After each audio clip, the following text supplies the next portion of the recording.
Hello, कैसे हो आप सब। तो मैं विशाल चिकारा स्वागत करता हूं आपका हमारे यूट्यूब चैनल पे। जैसे कि इस बुक का आपको सॉल्यूशन कराया जा रहा है, मेंसुरेशन 2D आपको कराई जा रही है। ये खत्म होने वाला है। इसके बाद या तो मेंसुरेशन 3D करेंगे या फिर कुछ बच्चों की डिमांड है time and distance, time and work ये टॉपिक कराया जाए तो वो हम कर लेंगे। ठीक है, तो शुरुआत करते हैं क्वेश्चन की। इसमें से काफ़ी क्वेश्चन मैं आपको करा चुका हूँ दोस्त, और काफ़ी आपको अभी करने भी हैं, क्योंकि बुक में आपके लगभग 7525 क्वेश्चन, और 7525 क्वेश्चन काफ़ी हो जाते हैं करने। ठीक है, चलिए भाई, कल जो हमने लास्ट क्वेश्चन किया था उससे आगे कंटिन्यू करते हैं इसको। ठीक है, तो हो गया था।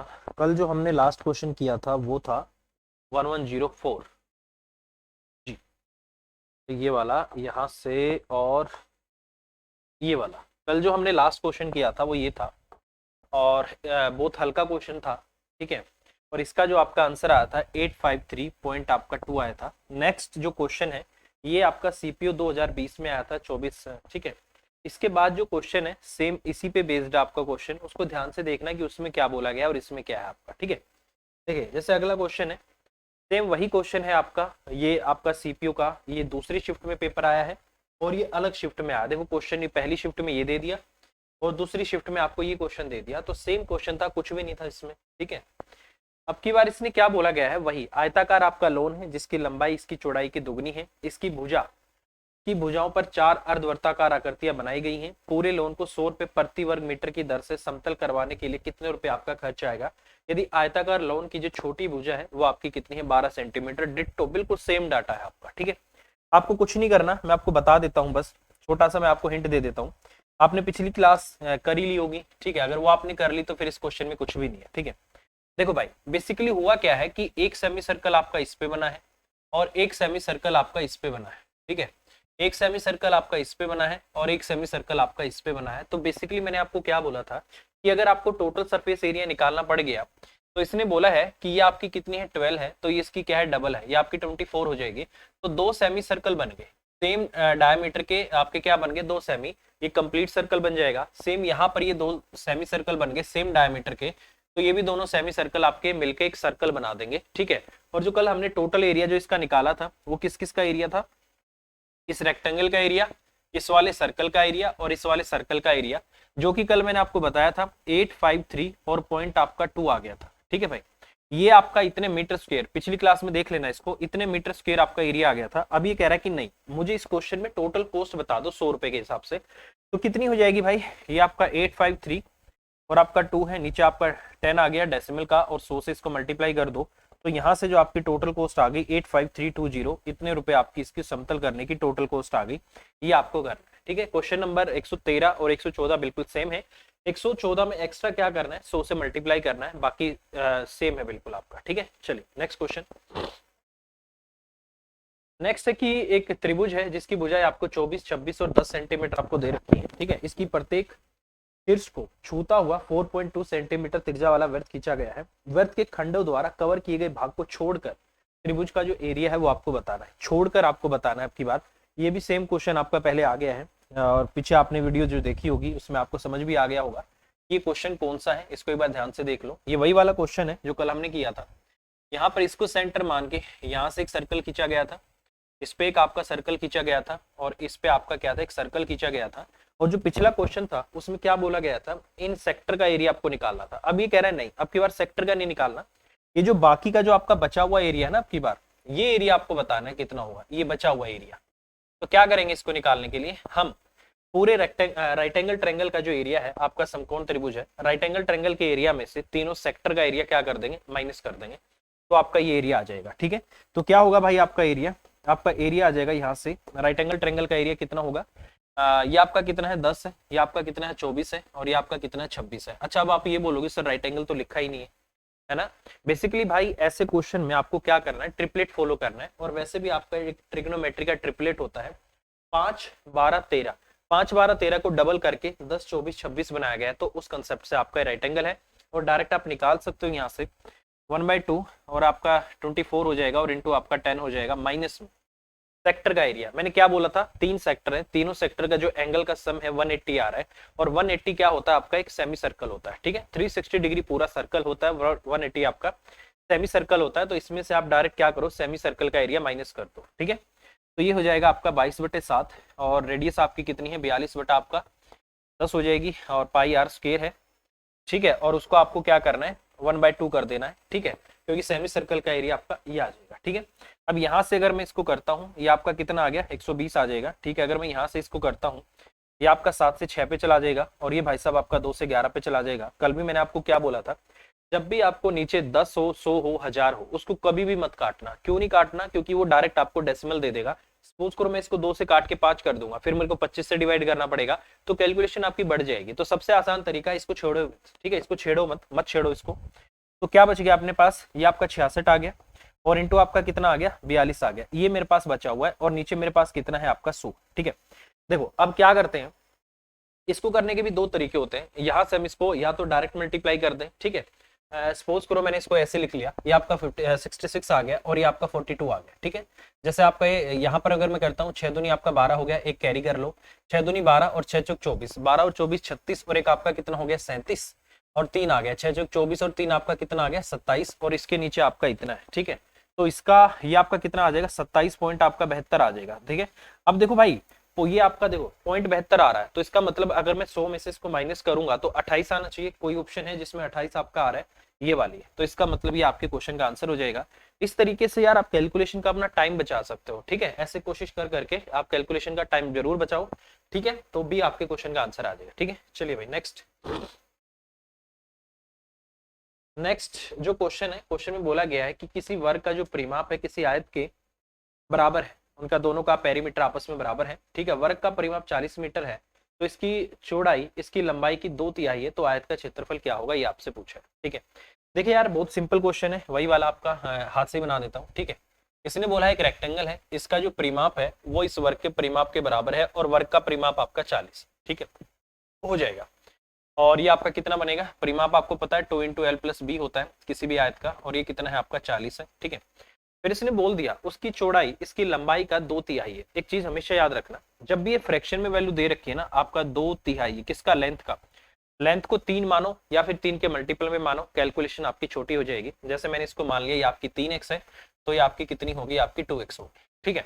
तो यहाँ पर आपका 2 × आपका 5x हो जाएगा और बराबर आपका कितना हो गया 40 हो गया। ये आपकी 0 कट गई, x की वैल्यू की आपकी कितनी आ गई 4 आ गई, ठीक है। अब मुझे एक बात बताओ, मेरी लेंथ कितनी आ गई 12 आ गई और ये मेरी कितनी आ गई यहाँ से 8 आ गई। तो इसने बोला है एरिया बता दो।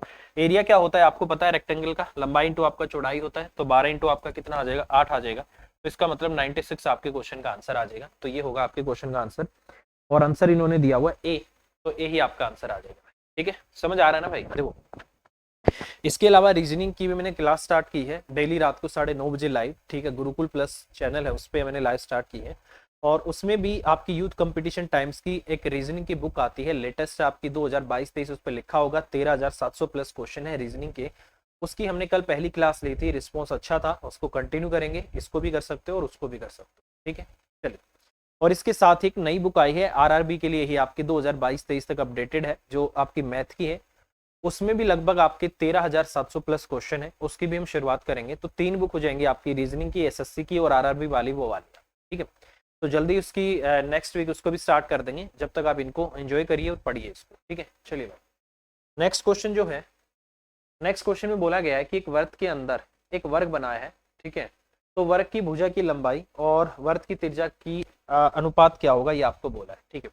ये तो आपको पता ही है यार, वर्ग के अंदर एक वर्ग बना हुआ है, ठीक है। तो मैंने आपको बार बार बोला है कि मान लो कि अगर आपके पास एक सर्कल है, अगर सर्कल के अंदर मैं क्या बना दूं, वर्ग बना दूं, ठीक है। तो आपको पता है ना कि उसका जो डायमीटर होगा वो इस वर्ग का क्या होगा, आपका डायगोनल होगा। मानते हो भाई इस बात को, ठीक है।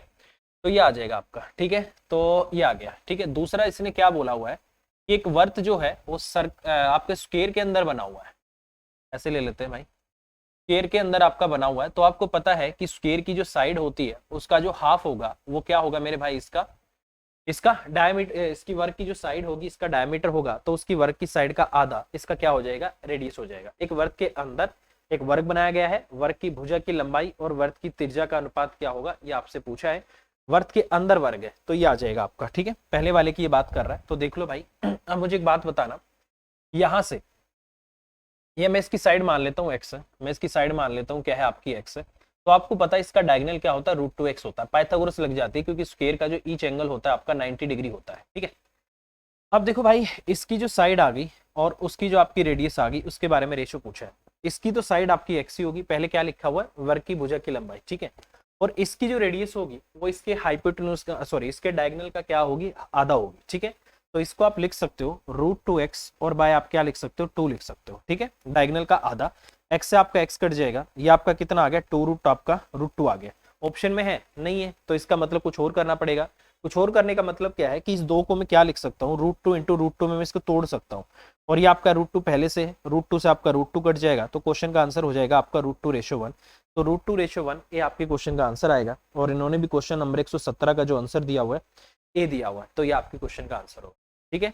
याद रखना भाई, अगर मैं यहां से बात करता हूं, सपोज करो इसकी साइड आपने x मानी हुई है, इसकी साइड आपने x मानी हुई है, तो इसकी जो रेडियस होगी वो आपकी x/2 हो जाएगी। बेसिकली क्या होता है कि बाहर वाले सर्कल स्क्वायर की जो साइड होती है अंदर वाले सर्कल के लिए डायमीटर का काम करती है, और अगर स्क्वायर के बाहर सर्कल होता है तो उसके लिए जो उसका डायगोनल होता है वो सर्कल के लिए डायमीटर का काम करता है। तो ये आपको पता होना चाहिए, ठीक है। चलिए भाई नेक्स्ट। नेक्स्ट क्वेश्चन में बोला गया है कि 28 सेंटीमीटर त्रिज्या वाले एक वृत्तीय तार को एक वर्ग के रूप में मोड़ा जाता है, तो उनके क्षेत्रफल का अनुपात क्या होगा, ये आपसे पूछा है। देखो भाई, आपके पास कुछ लेंथ है, ठीक है, और वो सर्कल की शेप में, जैसे ही आपने उसको ओपन किया, एक आपने क्या बना दिया, उससे एक वर्ग बना दिया। तो आपको पता होगा कि सर्कल बनाने के लिए जो वायर, जो रस्सी है, जो वायर है, जो धागा है, जो भी आपने यूज किया था, उसकी जो लेंथ होगी वही आपके स्क्वायर के पेरीमीटर के बराबर होगी। तो इसका मतलब क्या है कि सर्कल का जो सरकमफ्रेंस है वही स्क्वायर का क्या होगा, आपका पेरीमीटर हो जाएगा, ठीक है। तो इसका मतलब क्या होगा कि 2πr, 2 इंटू में आपका 22 और अपॉन में आपका 7 है, और इंटू में जो आपका r है 2πr, वो बेसिकली किसके बराबर होगा, आपका 4 इंटू में a के बराबर हो जाएगा, ठीक है। चलो, इसने r की भी वैल्यू दे रखी है तो बहुत अच्छी बात है, ठीक है। तो r की वैल्यू अपने पास है तो उसको पुट कर देते हैं 2πr। तो ये आपका कितना हो गया, यहाँ से 28 हो गया, 4 a के बराबर हो जाएगा, ठीक है। 4 से आपका 7 पे चला जाएगा, 7 से आपका 7 पे चला जाएगा, तो a की वैल्यू कितनी आ गई आपकी, 44 आ गई, ठीक है। तो इसका मतलब स्क्वायर की जो साइड है वो कितनी है आपकी, 44 आ गई, ठीक है। उसके बाद इसके क्षेत्रफल का अंतर बताओ। पहले वाले का जो एरिया होगा कितना हो जाएगा सर्कल का, πr², πr तो आपका 28 हो गया, और इंटू आपका कितना हो गया, 28 हो गया। 7 से आपका 4 पे चला गया, ये आपका 88 हो गया, और 88 को किससे मल्टीप्लाई करना है आपको, एक काम करते हैं, इसको 30-2 लिख देते हैं, ठीक है, ये थोड़ा ज्यादा सही रहेगा। 0 आ गया, 3 24 आ गया, 3 24 और 2 आपका 26 आ गया। इसमें से माइनस कितना करना पड़ेगा आपको, 176, इसमें से माइनस कर दो, ये आपका 4 आ गया, ये आपका 6 आ गया, ये आपका 5 आ गया, और ये आपका इतना आ गया। तो इसका मतलब 2564 तो आपका ये आ गया। इसमें सब आपको क्या माइनस करना है, क्योंकि एरिया का डिफरेंस पूछा हुआ है, तो स्क्वायर का एरिया कितना होगा, 44 का स्क्वायर। तो इसका साइड आपकी इतनी आ गई, 44 का जो स्क्वायर होगा 50 से कितना कम है, 6, 6 का स्क्वायर आपका 36 हो जाएगा, और 44 में से 6 जाएगा आपका 38, 38 का आधा कितना होगा आपका 19, तो 1936 आपका आ जाएगा भाई, ये हो गया आपका 1936। अब इसमें से आपको 1936 माइनस करना है, 14 में से 6 गया 8 आ गया, 5 में से 3 गया आपका 2 आ गया, 15 में से 9 गया आपका 6 आ गया, और ये आपका इतना आ गया, ठीक है। तो 16 है, ये क्या हो रहा है, 628, नहीं नहीं कुछ और गड़बड़ कर दिया, ठीक है। 14 में से 9 जाएगा, ठीक है ठीक है ठीक है ठीक है, एक सेकंड रुको, क्या आंसर दे रखा है इन्होंने, इस क्वेश्चन का जो आपका आंसर दिया हुआ है भाई बिल्कुल सही था यार, 528 है, ठीक है, सही तो था। अरे ये 4 आएगा यहाँ पर, ठीक है, ये आपका इतना आ गया, इतना आ गया, 5 में से 1 जाएगा आपका 4 आएगा, ठीक है। ये गड़बड़ की है भाई हमने, ठीक है। तो ये आपका कितना आ गया, 4 आ गया, और ये आपका 13 में से 7 गया आपका 6, 5 में से आपका कितना जाएगा, एक 2464 आएगा, ठीक है। 2464 में से आप क्या करो, माइनस कर दो 1936 को, तो यहाँ से कितना आंसर आ गया आपका 8 आ गया, और 5 में से 3 गया आपका 2 आ गया, 14 में से 9 गया आपका 5, तो 528, तो 528 क्वेश्चन का आंसर आ जाएगा, ठीक है। क्या होगा क्वेश्चन का आंसर आपका 528। तो इस तरीके से आपको करना है, सिंपल है, ठीक है, बहुत ईजी है भाई, हो जाएगा, ठीक है। चलिए कैलकुलेशन को थोड़ा सा इग्नोर करना भाई, ठीक है, हो जाता है कई बार, ठीक है। अगला जो क्वेश्चन है, बोला गया है कि एक समचतुर्भुज की भुजाओं के वर्गों का जो जोड़ है वो 900 मीटर स्क्वायर है, तो समचतुर्भुज की प्रत्येक भुजा की लंबाई क्या होगी, ये इसने आपसे पूछा हुआ है, ठीक है। देखो भाई, आपको पता होना चाहिए कि समचतुर्भुज क्या होता है। सम का मतलब होता है सब बराबर, और चतुर्भुज मतलब चार, चार की चारों भुजाएं आपस में क्या होती है, बराबर होती है, ठीक है। बहुत इंपॉर्टेंट क्वेश्चन आते हैं आपके इस पे। मान लो आपका ए है, ये आपका बी है, और ये आपका क्या है, सी है, और ये आपका क्या है, डी है। चतुर्भुज में बेसिकली क्या होता है कि चारों साइड आपस में क्या होती है, बराबर होती है, ठीक है। और दो अपोजिट साइड आपस में क्या होती है, बराबर और पैरेलल होती है, ठीक है। वैसे तो बराबर है ही, ठीक है, चारों बराबर है ही। एक प्रॉपर्टी है कि अपोजिट साइड्स बराबर और क्या होती है, पैरेलल होती है। इसके अलावा मैं आपको बता दूं भाई कि स्क्वायर के जो डायगोनल होते हैं वो एक दूसरे को 90 डिग्री पे क्या करते हैं, समद्विभाजित करते हैं, काटने का काम करते हैं 90 डिग्री पे। तो ये आपका कितना हो जाएगा, यहाँ से 90 और आपका 90 हो जाएगा, ये आपका 90 हो गया, ये आपका 90 हो गया। जितनी लेंथ ये होती है उतनी उतनी आपकी ये होती है, जितनी आपकी ये वाली होती है उतनी ही आपकी ये वाली होती है, ठीक है। और रोम्बस जो आपके समचतुर्भुज हैं इसके डायगोनल आपस में कभी भी बराबर नहीं होते हैं। अब देखो अगर ये यहाँ पर 90 डिग्री पे बाइसेक्ट करते हैं तो इसका मतलब पाइथागोरस लगेगी, और पाइथागोरस लगेगी तो इसका मतलब ट्रिपलेट भी फॉलो करेगा। तो ट्रिपलेट से हम इस क्वेश्चन को करेंगे तो ज्यादा आसान हो जाएगा। अब जैसे इस क्वेश्चन में इसने बोला गया है कि इसकी साइड्स की स्क्वायर का सम, मान लो इसकी सारी साइड आपकी क्या है, बराबर है, बराबर होती ही है। तो 4a का स्क्वायर आपका कितना आ जाएगा, यहाँ से आपने 900 दे रखा, तो a का स्क्वायर कितना आ गया, यहाँ से आपका 4 दूनी 8, 4 दूनी 8 आपका इतना आ गया। तो a की वैल्यू कितनी आ गई आपकी 15 आ गई, ठीक है। क्या आ गई, a की वैल्यू आपकी 15। तो इसने बोला है भुजा की लंबाई बताओ, तो 15 ही आपकी क्या हो जाएगी, भुजा की लंबाई हो जाएगी। और क्वेश्चन का आंसर इन्होंने दिया हुआ है आपका, आगे पहुंच गए हैं ना, ठीक है। हाँ, इस क्वेश्चन का आंसर इन्होंने क्या दिया हुआ है, डी दिया हुआ, तो डी आंसर आ जाएगा। ये प्रॉपर्टीज याद रखना रोम्बस की जो मैंने आपको बताई है। और इन सभी का जो एरिया है आपस में बराबर होता है। अगर इसका एरिया x है तो इसका भी x होता है, इसका भी x होता है, और इसका भी आपका क्या होता है, x होता है, ठीक है। तो यहाँ पर ट्रिपलेट आपके बहुत काम आते हैं, ठीक है। चलिए नेक्स्ट क्वेश्चन, बोला गया कि ओ केंद्र वाले एक वृत्त के अंदर एक नियमित अष्टभुज बना हुआ है, ठीक है। अष्टभुज आपका बना हुआ है किसके अंदर, एक सर्कल के अंदर भाई, ठीक है। नियमित, रेगुलर बोला है इसने। मैं आपको बार बार बोलता हूं कि रेगुलर का मतलब क्या होता है। रेगुलर का मतलब क्या होता है भाई, रेगुलर होता है कि उसकी सभी इंटीरियर एंगल बराबर हैं और सभी की सभी साइड आपस में बराबर होती हैं, उसको बोला जाता है रेगुलर। रेगुलर ऑक्टागन हो गया, रेगुलर पेंटागन हो गया, रेगुलर हेक्सागन हो गया। रेगुलर वर्ड अगर लग गया तो इसका मतलब ही क्या है कि each side and each interior angle is equal, ठीक है। चलिए अब यहां से अगर मैं इसकी बात करता हूं भाई, चलो इसको बनाते हैं भाई थोड़ा सा, ठीक है। इसको बनाने के लिए इसको यहां से यहां मिला दो भाई, ठीक है। इसको यहाँ से यहाँ मिला दो, इसको यहाँ से यहाँ मिला दो, इसको यहाँ से यहाँ मिला दो, यहाँ ले आओ इसको, ठीक है। यहाँ ले जाओ इसको, यहाँ ले जाओ इसको, यहाँ ले जाओ इसको, ठीक है। तो ये बन गया आपका रेगुलर ऑक्टागन।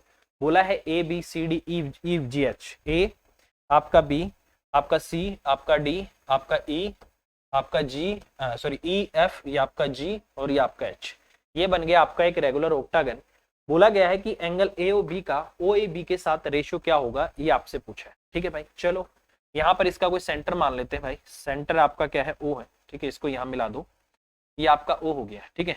अब देखो रेगुलर ऑक्टागन के बारे में मैंने क्या बोला था, अगर ये आपका रेगुलर ऑक्टागन है तो ये वाली साइड, ये वाली साइड और ये वाली साइड आपस में क्या आएगी, बराबर आएगी, ठीक है भाई। क्या आएगी, ये आपस में बराबर आ जाएगी, रेगुलर ऑक्टागन है तो। अब इसने बोला है ए ओ बी, देखो भाई जो सेंटर पे जो आपका एंगल बनता है ना यहाँ पर, ये एंगल आपका कितना होता है, पूरा 360 डिग्री होता है। और अगर ये रेगुलर ऑक्टागन है तो इन सबको अगर मैं यहाँ से मिलाता हूँ ना, ठीक है, देखो इन सबको आप अगर यहाँ से मिला दूं, ये वाली साइड्स आपस में बराबर होती हैं, ये वाली, ठीक है। क्योंकि एक तरीके से आपकी सारी रेडियस हो जाती है और रेडियस आपस में क्या होती है, बराबर होती है। इनको यहाँ से मिला दो और इसको यहाँ से मिला दो, ठीक है भाई। ये इसका क्या है, सेंटर है, और सेंटर से ये सर्कल पे जाके मिल रही है सारी, ये आपकी क्या हो जाएगी, रेडियस। ये सब आपस में बराबर हो जाएंगी, ये सारी आपस में क्या हो जाएंगी, बराबर हो जाएंगी, ठीक है। अब देखो पूरा का पूरा जो सेंटर पे एंगल बनता है वो 360 डिग्री बनता है। अब वो 8 इक्वल पार्ट में डिवाइड हो जाएगा, 1 2 3 4 5 6 7 8, ठीक है। तो 360 डिग्री को अगर मैं यहाँ से 8 से डिवाइड कर देता हूँ तो आपका कितना आ जाएगा, यहाँ से आ जाएगा आपका ये 45 डिग्री। तो इसका मतलब ये एंगल आपका कितना होगा, 45 डिग्री हो जाएगा, ठीक है। उसके बाद इसने बोला है ओ ए बी, ये वाला एंगल ले लो भाई या ये वाला, आपस में बराबर आएंगे। अब किसी भी ट्रायंगल के तीनों एंगल का सम 180 होता है, 180 में से आपका कितना आ गया, 45 आ गया, तो 135 बच गया। तो ये 135 का आधा हो जाएगा, ठीक है। ये कितना होगा आपका 135/2, क्योंकि जब दो साइड बराबर होती है तो उनके जो सामने वाले एंगल होते हैं वो भी आपस में बराबर होते हैं, ठीक है। तो ए ओ बी आपका कितना आ गया, 45 डिग्री आ गया। इसका रेशियो किससे बताना है, इससे।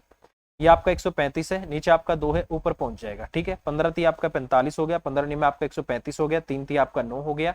तो इसका मतलब 2/3 आपके क्वेश्चन का आंसर आ जाएगा, ठीक है। 2/3 या 3/2, ठीक है। इसने एंगल उल्टा लिया हुआ है, ठीक है। देखो हिंदी में इसने उल्टा लिखा हुआ है, इंग्लिश में इसने उल्टा लिखा हुआ है। इंग्लिश के हिसाब से इसने क्वेश्चन का आंसर दे रखा है 3:2। ये इसको आपको थोड़ा करेक्ट करना पड़ेगा, ठीक है। देखो वैसे भी एक ही ऑप्शन है, 2:3 या 3:2 एक ही ऑप्शन है। तो इन्होंने क्वेश्चन का आंसर डी दिया हुआ है। तो डी जो इन्होंने दिया हुआ है इंग्लिश के हिसाब से दिया हुआ है, ठीक है। तो इंग्लिश के हिसाब से आपका ये आंसर आ जाएगा। तो इसने ये जो पूछा है यहाँ पर गलती से गलत पूछा हुआ है, ठीक है। पूछना चाहिए था उसको एंगल AOB OAB और रेशियो आपको पूछना चाहिए था यहाँ से AOB का, एंगल AOB का। तो ये जो आपका रेशियो आएगा ये आपका 3 और 2 का आ जाएगा, ठीक है। तो हिंदी में गलत है आपका, ठीक है भाई। तो ये आपको समझ आ गया होगा, इस तरीके से करना है। नेक्स्ट अगला क्वेश्चन है कि दिया गया है कि एक त्रिभुज का क्षेत्रफल A है और इसकी पेरीमीटर है, अंत त्रिज्या है और आपकी सरकम रेडियस है और मध्यिकाओं का औसत लंबाई इतनी इतनी आपको दे रखी है। तो आपसे पूछा मुझे तो A और P का रेशियो बता दो क्या होगा, ठीक है। सबसे पहले जो ट्रायंगल आपको दे रखा है उसी को देख लेते हैं भाई, ठीक है। ये आपका क्या है, ट्रायंगल है, ठीक है। आपको पता होगा कि ये आपका ट्रायंगल है। मान लो ये आपका A है, सॉरी A तो आपको वो दे रखा है, इसको कुछ और नाम रख लेते हैं, ठीक है। इसका नाम अलग रखते हैं अब की बार, ठीक है। PQR भी दे रखा आपको, XYZ नहीं दे रखा ना। हाँ, मान लो ये आपका X है और ये आपका क्या है Y है और ये आपका क्या है Z है, ठीक है। इसने बोला है कि इसका पेरीमीटर P है और इन रेडियस R है, सरकम रेडियस R है और D क्या है, इसका मध्यिकाओं की औसत लंबाई, अच्छा D है। आपसे पूछा है A और P का रेशियो क्या होगा, मतलब एरिया और पेरीमीटर का रेशियो इसने आपसे पूछा हुआ क्या होगा और हर किसी में आपको रेडियस भी दिख रही है, ठीक है। आपको पता है अगर किसी भी ट्रायंगल के अंदर अगर मैं सर्कल बनाता हूं तो सर्कल का जो एरिया जो रेडियस होती है वो किसके बराबर होती है, रेडियस होती है आपकी डेल्टा अपॉन में एस। डेल्टा क्या होता है, उस ट्रायंगल का पेरीमीटर होता है। तो इसको मैं क्या लिख सकता हूँ, आर बराबर में डेल्टा ए दे रखा है आपको एरिया, ठीक है। और सेमी पैरामीटर को मैं पेरीमीटर बाय 2 भी लिख सकता हूँ, ठीक है, क्योंकि इसको पेरीमीटर आपको पी दे रखा है, ठीक है। ये हो जाएगा। इसने बोला मुझे काम करो ए और पी का रेशियो बता दो, यहीं से हमारी बात बन जाएगी, ठीक है। यहीं से हमारी बात बन जाएगी। तो यहाँ पर आर आपके किसके बराबर आ जाएगा, 2A और अपोन में आपका क्या आ गया, P आ गया, ठीक है। तो A अपोन में जो आपका P है ये R के नीचे पहुंचेगा, R बाय में आपका क्या आ जाएगा 2। तो इसका मतलब D आंसर होना चाहिए, ठीक है। क्वेश्चन का जो आंसर इन्होंने दिया हुआ है D है भाई, ये आपका आ जाएगा। देखो इसको बोला जाता है प्रेजेंस ऑफ माइंड, मतलब कि आप पेपर में बैठे हो और आपको एक्स्ट्रा डाटा कितना दिया हुआ है, सरकम रेडियस आपको दे रखी है और डायमीटर आपको दे रखा है, तो ये बिना बात आपको दे रखा है, ठीक है। तो ये सिर्फ आपको कंफ्यूज करने के लिए दिया हुआ है कि आप क्वेश्चन से बचो और आप इसको ना करो, इसलिए आपको दिया हुआ है। तो हमें सिर्फ क्या करना है कि हमें कितना भी डाटा क्यों ना दे दे, हमें उस डाटा का यूज करना है जो हमें क्वेश्चन करने में हेल्प करेगा, ठीक है। एक्स्ट्रा डाटा को आपको क्या करना है, इग्नोर करना है भाई, ठीक है। चलिए भाई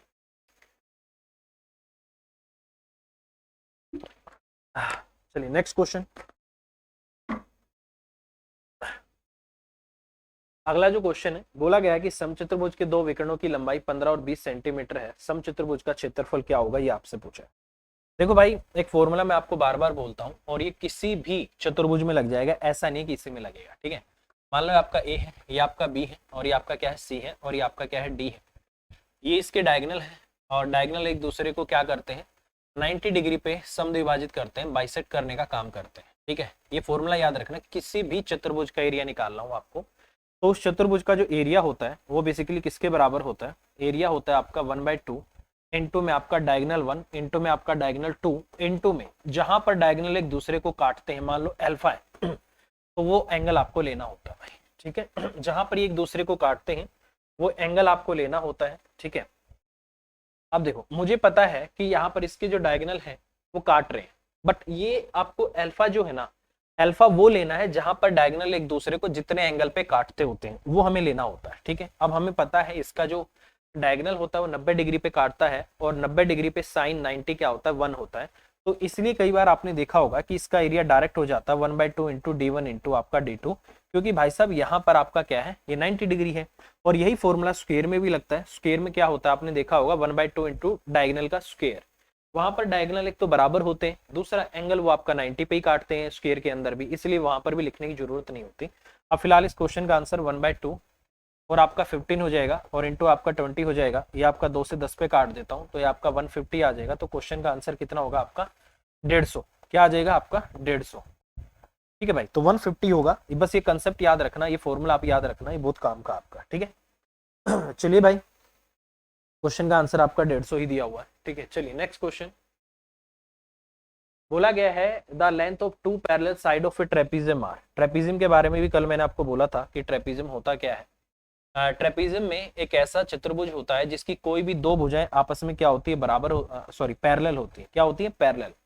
एक ऐसा चतुर्भुज जिसकी कोई भी दो भुजाएं कोई भी आमने सामने, कोई भी दो अपोजिट साइड, कोई भी दो आमने सामने की जो भुजाएं होती हैं वो पैरेलल होती हैं, बाकी नॉन पैरेलल होती हैं, बाकी की दो नॉन पैरेलल होती हैं, और बाकी की दो साइड आपकी बराबर हो भी सकती हैं, नहीं भी हो सकती हैं। ये वाली साइड की मैं बात कर रहा हूँ, ठीक है।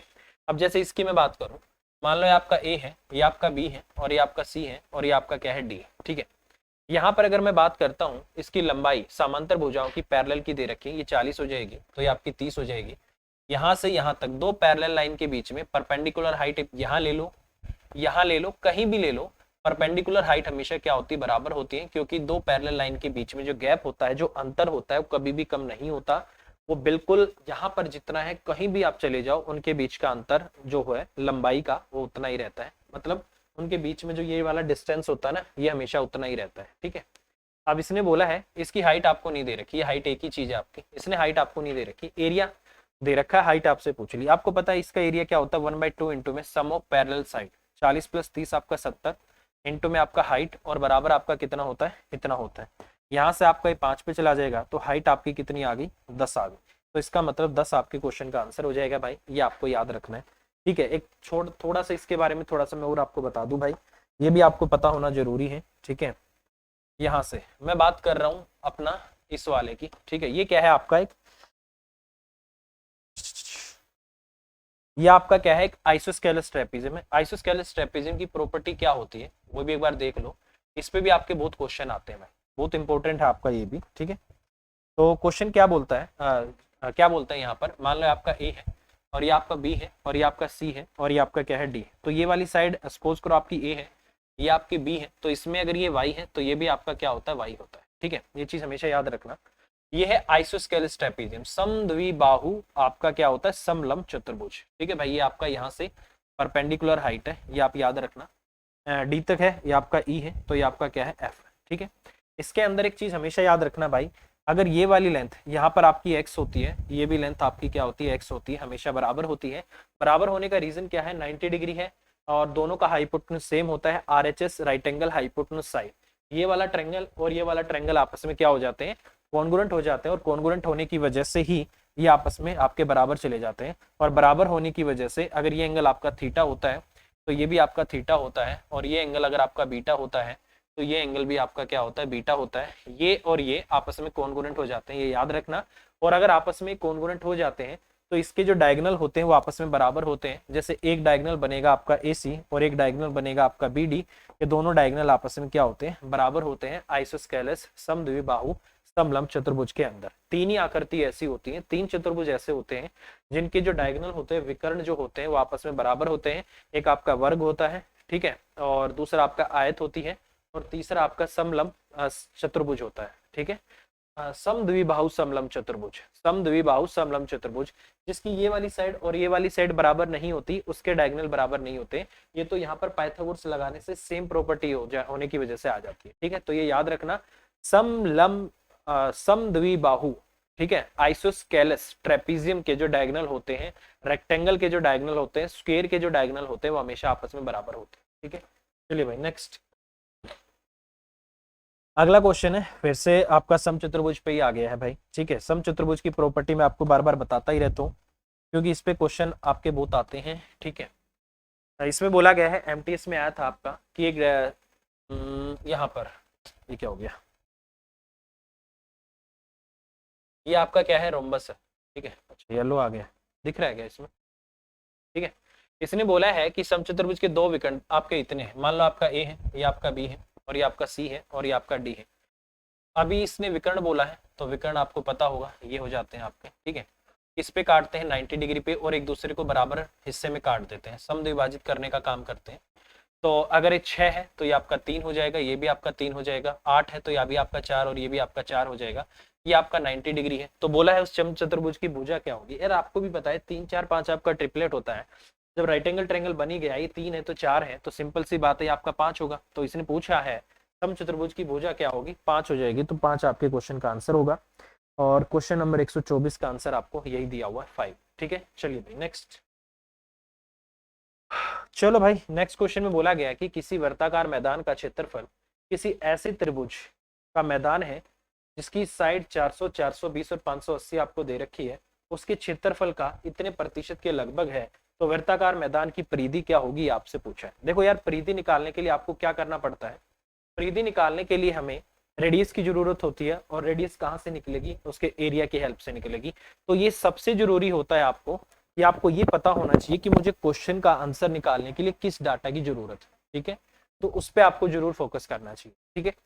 अब देखो, एरिया इक्वेट करना है तो एरिया इक्वेट कर देते हैं। तो ऐसे केस में मैंने आपको बोला था सबसे पहले ये देख लेना कि जो ट्रायंगल है क्या ये एक आपका समकोण त्रिभुज तो नहीं है, क्योंकि अगर आपका समकोण त्रिभुज होगा ट्रिपलेट लगेगा, ट्रिपलेट लगेगा तो फिर मैं आपको डायरेक्ट लंबाई और ऊंचाई बता सकता हूँ, एरिया आ जाएगा, ठीक है। अब इसको ध्यान से देखना, ये आपका 400 है और ये आपका इतना है, ये आपकी 0 से 0 कट गई, इसको 2 से काटना, ये आपका 20 आ जाएगा और ये आपका 21 आ जाएगा और ये आपका 29 आ जाएगा। और मैं आपको बार बार बताता हूँ कि 20, 21, 29 एक आपका ट्रिपलेट है और ये आपका राइट एंगल ट्रायंगल में लगता है।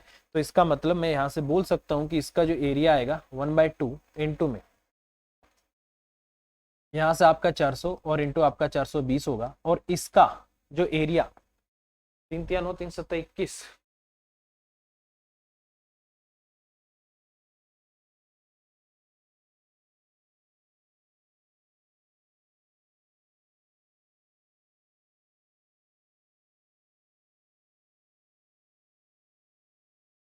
ठीक है भाई। इसके एरिया का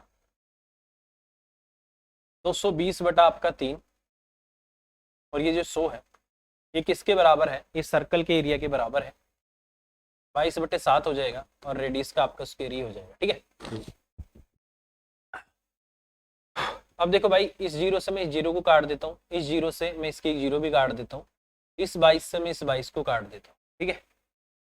और काटे किसको, 2 से मैं इसको यहाँ पर 200 पे काट देता हूँ, ठीक है। और 7 से तो नहीं कटेगा अपना, 3 से काट दो भाई, तो ये आपका 3 एकम 3, 3 चौक 12 भी आ गया, ठीक है। तो अगर आपको यहाँ से आर का स्क्वायर निकालना है तो ये आपका कितना आ जाएगा, 2 गुना में आपका 100 और गुना आपका 7 और गुना आपका 2 और गुना आपका 7 आ गया, ठीक है। अब देखो भाई, अंडर रूट का अगर मैं करता हूँ तो ये 2 का आपका एक 2 बार आ जाएगा, 100 का आपका 10 बार आ जाएगा और आपका 7 बार आ जाएगा। तो इसका मतलब आपकी रेडियस कितनी आ गई, 140 आ, ठीक है। तो क्या आ गई आपकी रेडियस, 140 आ गई। अंडर रूट करते ही इसने बोला नहीं नहीं मुझे तो परिधि बताओ, तो परिधि कितनी होगी आपकी 2πr। तो पाई की वैल्यू रखी है, रखी हुई है, तो 2 इंटू में आपका 22 और अपॉन में आपका 7 और इंटू में आपका 140 आ जाएगा, ठीक है। ये आपका 7 दूनी 14 हो जाएगा, 20 दूनी आपका 40 हो जाएगा, 40 इंटू आपका 22 है, तो कितना आ जाएगा मेरे भाई 880। तो इसका मतलब 880 सेंटीमीटर, जो भी है मीटर है सेंटीमीटर है, वो आपके क्वेश्चन का आंसर आ जाएगा, ठीक है भाई। इन्होंने भी क्वेश्चन का आंसर क्या दिया है, डी दिया हुआ है, तो डी आपके क्वेश्चन का आंसर आ जाएगा, ठीक है। चलिए भाई, इसको खत्म ही कर देते हैं इस वाले टॉपिक में। जो मतलब ये जो है आपका मेंसुरेशन 2D 132 क्वेश्चन है, ठीक है। तो इसको खत्म ही कर देते हैं, 125 तो हो ही गई, ठीक है। अगला फिर नया टॉपिक स्टार्ट कर लेंगे। चलिए नेक्स्ट क्वेश्चन है, किसी वर्त की त्रिज्या किसी आयत की लंबाई के बराबर है, वर्त की परिधि और आयत की चौड़ाई क्रमशः इतनी इतनी आपको दे रखी है, तो उस आयत का विकर्ण क्या होगा, ये आपसे पूछा है। देखो यार, इस क्वेश्चन को अगर मैं यहाँ पर, मैं अगर आपकी जगह बैठा हूँ और मैं पेपर में इस क्वेश्चन को पढ़ता हूँ, तो मैं इसका आंसर बिना सोल्व किए दे सकता हूँ। कैसे दे सकता हूँ, देखो यहाँ पर आप ध्यान देना, इसकी चौड़ाई आपको 20 दे रखी है, ठीक है। तो आपको पता है आपके पास एक ट्रिपलेट होता है 20, 21, 29, ठीक है। 20, 21, 29 आपका एक ट्रिपलेट होता है, 20 आपको यहाँ से दिख रहा है, ठीक है। उसके बाद मुझे 29 दिख गया, तो मैं क्या करूंगा, 29 पे आंसर लगा दूंगा। अगर मेरे पास टाइम नहीं है तो, मैं तब की बात कर रहा हूँ, अगर मेरे पास टाइम नहीं है तो, अगर टाइम है तो फिर सोल्व करने में फायदा है भाई, ठीक है। ये तो सिर्फ इसलिए है ताकि 20, 21, 29 ट्रिपलेट है, आपको पता है, और डायरेक्ट आप लगा दो। नहीं तो कैसे करेंगे भाई, वर्त की परिधि आपकी कितनी हो जाएगी, आपको पता है 2πr, 2 इंटू आपका 22 अपॉन आपका 7 है, और ये आपकी रेडियस है, और ये आपका कितना है 132 है, ठीक है। इसके बाद बोला है वर्त की त्रिज्या उसकी आयत की लंबाई के बराबर है, और उसकी चौड़ाई आपको दे ही रखी है, वर्त की त्रिज्या आयत की लंबाई की, ठीक है। तो यहाँ से 11 से काट देता हूँ भाई, ठीक है। ये आपका 12 पे चला जाएगा, और 4 से आपका 3 पे चला जाएगा, और रेडियस आपकी यहाँ से कितनी आ जाएगी, 21 आ जाएगी। तो रेडियस 21 आ गई, इसका मतलब आपकी जो रेडियस 21 आ गई, तो इसका मतलब लंबाई भी आपकी 21 आ गई, और चौड़ाई आपकी कितनी है, 20 है। तो इसने पूछ लिया डायगोनल बताओ भाई, डायगोनल किसके बराबर होता है, आपको पता है एल का स्क्वायर प्लस में आपका क्या होता है, बी का स्क्वायर होता है। तो इसका मतलब आपको देखो, सबसे पहले तो आपको पता ही होगा कि मान लो आपका कोई रेक्टेंगल है, तो रेक्टेंगल का ईच एंगल क्या होता है, 90 होता है, ठीक है। अगर ये आपके पास 21 है, ये आपका 20 है, तो इसका मतलब क्या होगा, पाइथागोरस लगेगी, पाइथागोरस लगेगी, तो 20, 21, 29 आपका ट्रिपलेट फॉलो कर जाएगा। तो सिंपल सी बात है, डायगोनल आपका कितना आ जाएगा 29, तो 29 आपके क्वेश्चन का आंसर होगा, ठीक है भाई।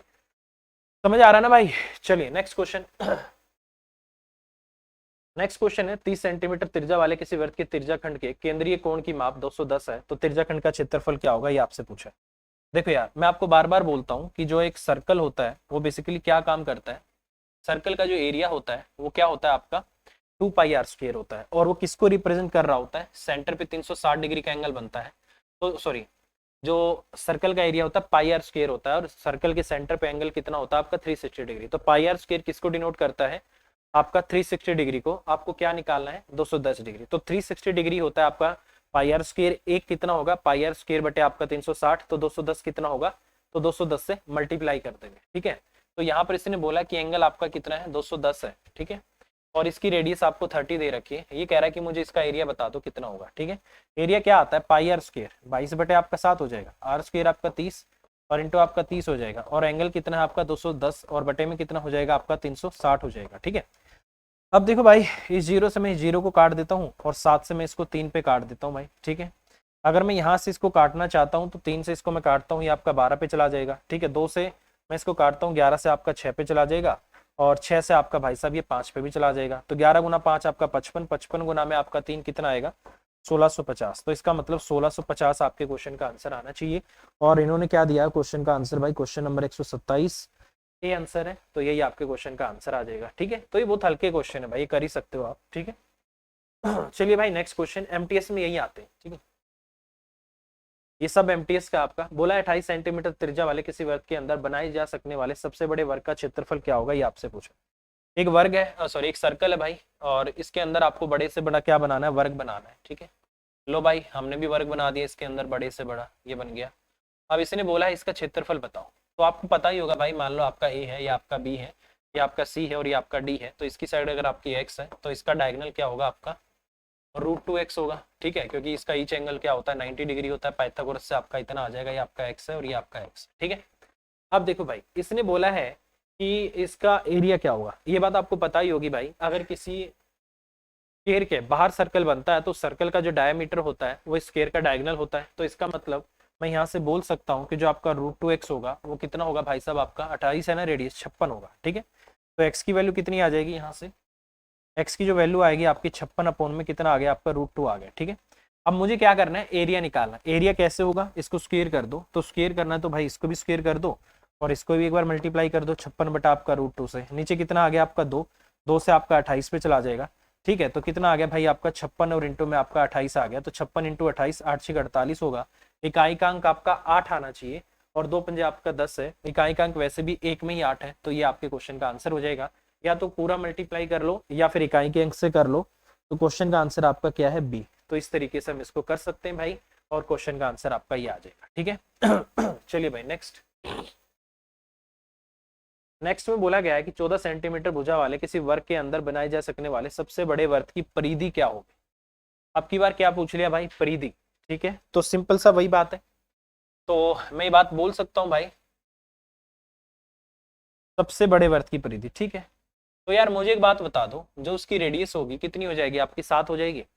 अगर किसी स्क्वायर के अंदर सर्कल बना है तो सर्कल की जो रेडियस होती है वो स्क्वायर की साइड का आधा होती है, तो रेडियस आपकी कितनी आ जाएगी, 7 आ जाएगी। ठीक है, बोला है उसकी परिधि बताओ, तो परिधि कितनी होती है आपकी 2πr, तो 2 इंटू में आपका 22 बटे आपका 7 इंटू आपका 7, तो इसका मतलब तो यार 44 आ रहा है। तो 44 सेंटीमीटर क्या हो जाएगी उसकी परिधि हो जाएगी। क्वेश्चन 129, और आंसर इन्होंने दिया हुआ भाई यही वाला, तो ये आपके क्वेश्चन का आंसर होगा। ठीक है, चलिए नेक्स्ट। बोला है 14 सेंटीमीटर त्रिज्या और 45 डिग्री केंद्रीय कोण के एक त्रिज्याखंड का मतलब क्या होता है, जो त्रिज्याओं से मिलकर बना होता है उसको त्रिज्याखंड बोला जाता है। ठीक है, मान लो ये यहाँ से आपको यहाँ मिलाना है, यहाँ से आपको यहाँ मिलाना है। ठीक है, ये रेडियस आपको 14 दे रखी है, और यहाँ पर आपका एंगल कितना 45 डिग्री है। तो एरिया क्या होता है, अभी मैंने आपको बोला था एरिया होता है πr² थीटा बटे 360। ठीक है, पाई हो गया आपका 22 बटे 7 हो गया, आर का स्क्वायर आपका 14 हो गया, πr²। थीटा कितना आपका 45 डिग्री है, नीचे आपका कितना आ जाएगा 360, 45 है आपका। ठीक है, ये किस पे चला जाएगा आपका 8 पे चला जाएगा। ठीक है, और इसके बाद 2 चौक 8 हो जाएगा, 2 सत्ते 14 हो जाएगा, 7 से आपका 7 कट जाएगा, 2 दूनी 4 हो जाएगा, ये आपका 11 हो जाएगा, 2 सत्ते आपका 14 हो जाएगा, 77 सेंटीमीटर स्क्वायर। तो ये आपके क्वेश्चन का आंसर आ जाएगा। ठीक है भाई, क्या होगा क्वेश्चन का आंसर आपका 70 सेंटीमीटर स्क्वायर और इन्होंने दिया आंसर बी, तो बी ही आपके क्वेश्चन का आंसर हो जाएगा। चलिए नेक्स्ट। ओहो, अच्छा इसको बाद में करते हैं भाई, पहले उसको करते हैं लास्ट वाले को। अच्छा दोनों एक जैसे ही, ठीक है कोई नहीं, इसी को कर लेते हैं भाई पहले। इसने बोला है कि A B C D E F आपका क्या है, एक समषटभुज है, एक रेगुलर हेक्सागन है, ठीक है। तो बना लेते हैं भाई, रेगुलर हेक्सागन है तो आपका, ठीक है कैसे होगा देख लो। रेगुलर हेक्सागन में आपको बोलता ही हूँ क्या होता है, इस तरीके से, ऐसे ऐसे ऐसे ऐसे, ये आपका क्या एक तरीके से रेगुलर हेक्सागन है, ठीक है। और इसमें आपका ये ए है, और इसमें आपका ये बी है, और इसमें आपका सी है, इसमें आपका डी है, और इसमें आपका ई है, और इसमें आपका क्या है एफ है, ठीक है। रेगुलर हेक्सागन का मतलब क्या है, सारी साइड आपस में बराबर होती है, ठीक है। इसको यहाँ मिला दो, ठीक है भाई। ये साइड और ये साइड आपस में क्या होती है, पैरेलल होती है, ठीक है। ये साइड और ये साइड आपस में क्या होती है, पैरेलल होती है। और इसके अलावा इसको यहाँ से यहाँ मिला दो, और इसको यहाँ से यहाँ मिला दो भाई, इस तरीके से आपका मिल गया, ये हो गया आपका, ठीक है। अब इसने मुझसे क्या पूछा है यहाँ से, आप मुझे ईसीडी का एरिया बता दो, ईसीडी, ईसीडी, अच्छा ये वाला एरिया आपसे पूछना चाहता है क्या होगा, ठीक है। अब देखो भाई, ये साइड आपस में क्या होती है, पैरेलल होती है।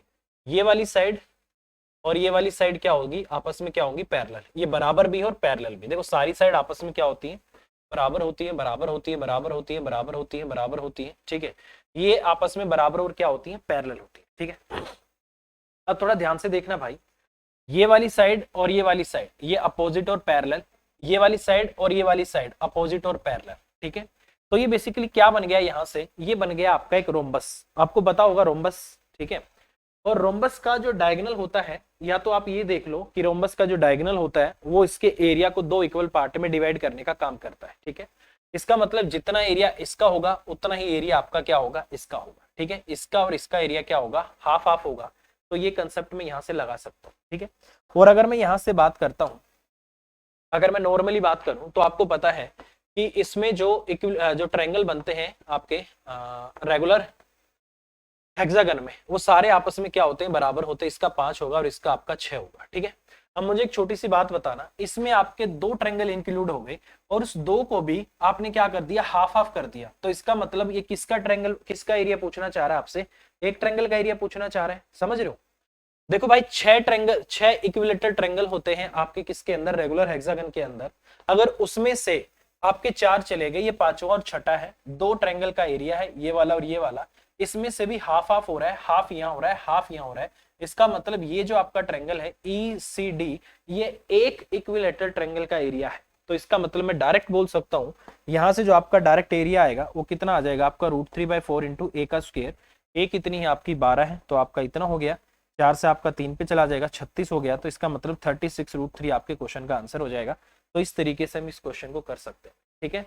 रोम्बस लगा लो, या फिर एक कंसेप्ट और आप लगा सकते हो कि दो पैरेलल साइड्स के बीच में, दो पैरेलल साइड के बीच में सेम बेस पे जो ट्रायंगल बनते हैं उनका एरिया बराबर होता है, वो वाला कंसेप्ट भी लगा सकते हो। या फिर रोम्बस हो, आपका रेक्टेंगल हो, आपका स्क्वायर हो, ठीक है। तो इनके जो डायगोनल होते हैं पैरेललोग्राम हो, इनके डायगोनल जो होते हैं एरिया को दो इक्वल पार्ट में डिवाइड करते हैं, वो कंसेप्ट आप भी लगा सकते हो, ठीक है भाई। चलिए नेक्स्ट क्वेश्चन। अच्छा इसका आंसर क्या दिया है, इसका आंसर दिया है सी, सी आया अपना, ठीक है। चलिए भाई अगला क्वेश्चन है कि एक नियमित षटभुज के आकार के एक मैदान का क्षेत्रफल इतना है। तो आपको पता है भाई रेगुलर हेक्सागन का जो एरिया होता है 6 इंटू में √3/4 इंटू में क्या होता है, उसकी साइड का स्क्वायर होता है। 6 इक्विलेटरल ट्रायंगल से मिलकर बना होता है, जैसे कि अभी मैंने आपको बोला है 6 समबाहु त्रिभुज से मिलकर बना होता है आपका एक समषटभुज। तो एक की साइड अगर आपकी ए है तो एरिया निकालना हो तो 6 इंटू में एक इक्विलेटरल ट्रायंगल का एरिया निकाल के मल्टीप्लाई कर देते हैं, ठीक है, 6 से। इतना हो गया, जो कि आपको दे रखा है 3750 और आपको √3 दे रखा है, √3 से आपका √3 कट जाएगा, ठीक है। और अगर मैं इसको काटना चाहता हूँ 7 3 10 और 5 15, वैसे कट जाना चाहिए था, ठीक है। 6 से काट दें, 6 6 का आपका कितना आ रहा है, 36 आ रहा है। कितना बच गया आपका यहाँ से 15, 6 दूनी 12 हो जाएगा और 6 पंजे आपका 30 हो जाएगा। तो ए के स्क्वायर की जो वैल्यू आ गई आपकी 625 और इंटू आपका 4 आ गया। तो ए की वैल्यू इसका 25 बार आ जाएगा और उसका 2 बार आ जाएगा। तो इसका मतलब ए की वैल्यू कितनी आ गई आपकी 50 आ गई, ठीक है। बोला इसके चारों ओर बाढ़ लगाने की लागत क्या आएगी। देखो यार इसके चारों ओर अगर मैं बाढ़ लगाऊंगा तो अगर चारों ओर हर जगह मैं आपको बाढ़ लगाने की कोशिश करूंगा तो इसका मतलब इसके पैरामीटर पे लगेगी। पैरामीटर कितना हो जाएगा, 6 साइड है, 6a हो जाएगा।